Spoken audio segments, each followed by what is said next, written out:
جس میں ہم بیٹھتے ہیں اور مسلمان دین کی سیرت کو بیان کرتے ہیں، سامعین سنتے ہیں تو دل میں ایک انقلاب پیدا ہوتا ہے کہ ہمارے اسلاف نے ایسا کیا، ہم بھی ان کے نقش قدم پر چلیں گے۔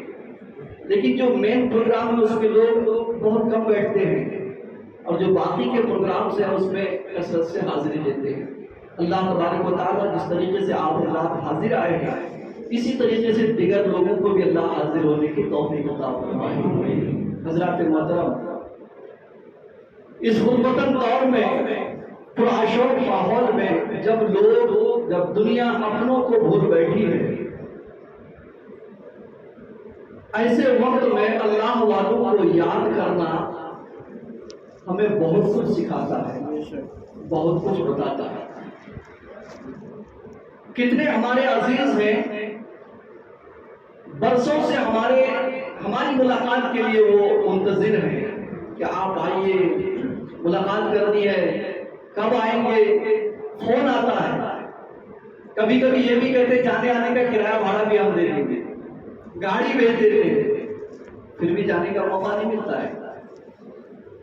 مگر یہ اللہ والوں کی بارگاہ ہے کہ دعوت دے یا نہ دیں، بغیر دعوت کے ہزاروں خرچ کر کے لوگ اجمیر پہنچ جاتے ہیں، ہزاروں خرچ کر کے کچھوچا چلے جاتے ہیں، ہزاروں خرچ کر کے کلیر پہنچ جاتے ہیں، ہزاروں خرچ کر کے بغداد چلے جاتے ہیں، ہزاروں خرچ کر کے خواجہ شمشاد حسین مدنی رضی اللہ تعالیٰ کی تربت میں آ جاتے ہیں۔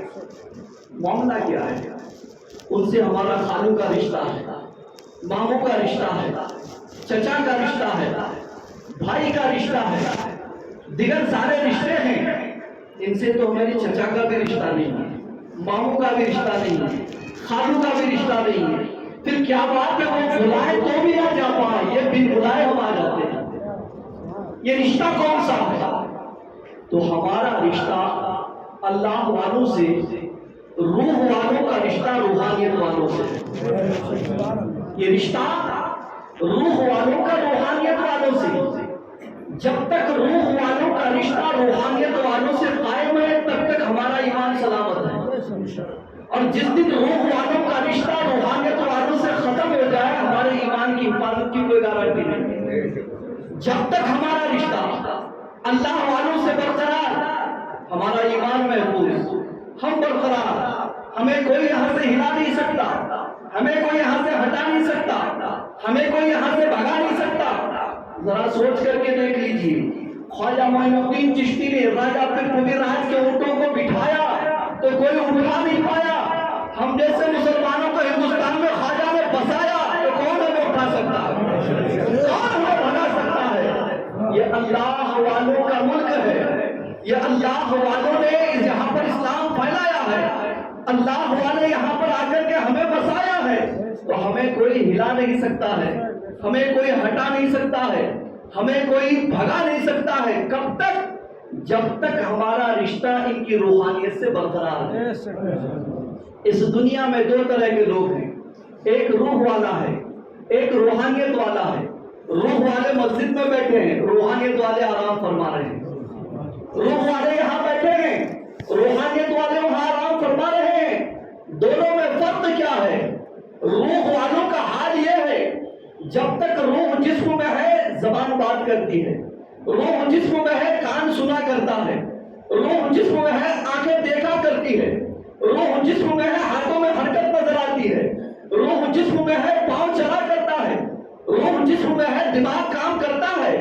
لیکن جیسے روح نکل جاتی ہے آنکھ دیکھنا بند کر دیتی ہے، روح نکل جاتی ہے زبان بولنا بند کر دیتی ہے، روح نکل جاتی ہے کان سننا بند کر دیتا ہے، روح نکل جاتی ہے پاؤں چلنا بند کر دیتا ہے، روح نکل جاتی ہے ہاتھوں میں حرکت ختم ہو جاتی ہے۔ مگر اگر جسم کا رشتہ روح اور روحانیت دونوں سے ہو تو روح نکل جاتی ہے پھر بھی زبان بات کیا کرتی ہے، روح نکل جاتی ہے کان سنا کرتا ہے، روح نکل جاتی ہے آنکھیں دیکھا کرتی ہے، روح نکل جاتی ہے جسم چلا پھرا کرتا ہے۔ حضرات محترم، اگر صرف میں دعویٰ کرتے چلے جاؤں تو آپ سوچیں گے شاید مولانا دعویٰ ہی کر رہے، اس کی کوئی دلیل نہیں ہے، لیکن آج انشاءاللہ میں دعویٰ بھی کروں گا اور دعوے کے ساتھ دلیل بھی پیش کروں گا۔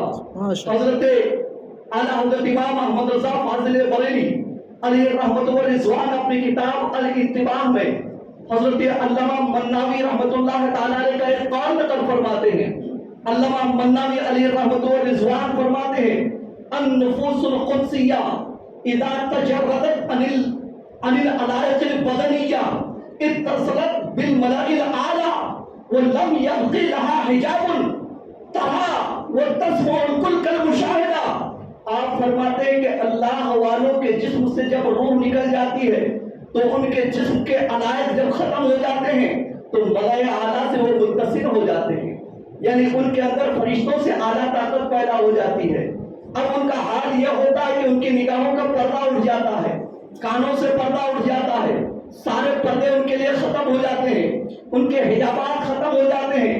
فَتَرَى وَتَسْمَعُ الْكُلُّ، پھر وہ ہر چیز کو دیکھا کرتے ہیں، ہر بات سنا کرتے ہیں، ہر چیز کو دیکھا کرتے ہیں، ہر بات کو سنا کرتے ہیں.